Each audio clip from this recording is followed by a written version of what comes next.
हरे कृष्ण मेरा नाम अपूर्वा प्रभु केन केन है भूमि छेरी अधर्म जत्ती धर्म स्थापन करचे क श्री विष्णूची अवतारिक गीता आज आम्ही दशावताराचे चारवी स्टोरी नरसिंहावतारा स्टोरी ऐकूया. हिरण्यकशिपू म्हणताले एक ओढ राक्षस असलो. हिरण्याक्ष तागेल भाव हिरण्याक्षानं भूमी माता पाताळलो कहून ಎಂದವರಿ ಲುಡ್ತಾ ताका विष्णून वराह अवतार घेऊन येणारी लुडता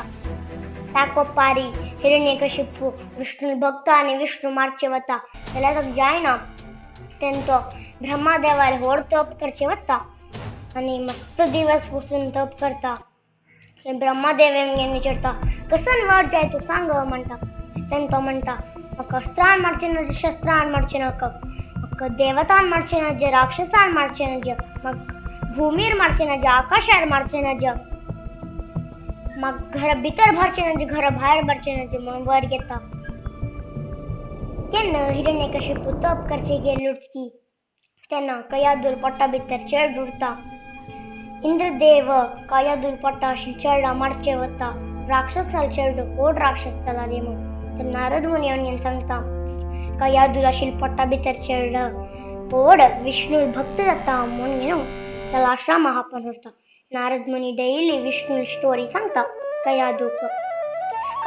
पट्टाशील चढावरे ऐकता विष्णू स्टोरी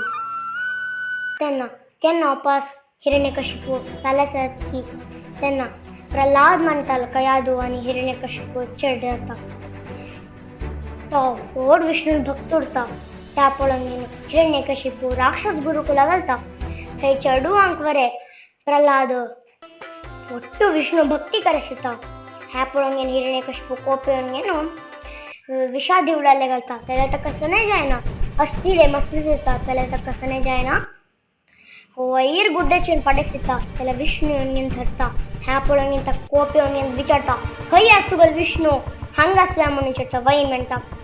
खई असल्या म्हणून चढता वही म्हणता खम्मेंत असल्या म्हणून चढता वही म्हणता त्यांना गद घेऊन येता सिंहदेव येता आणि हिरण्यकशिपू घरा बगला बैसून मारून करता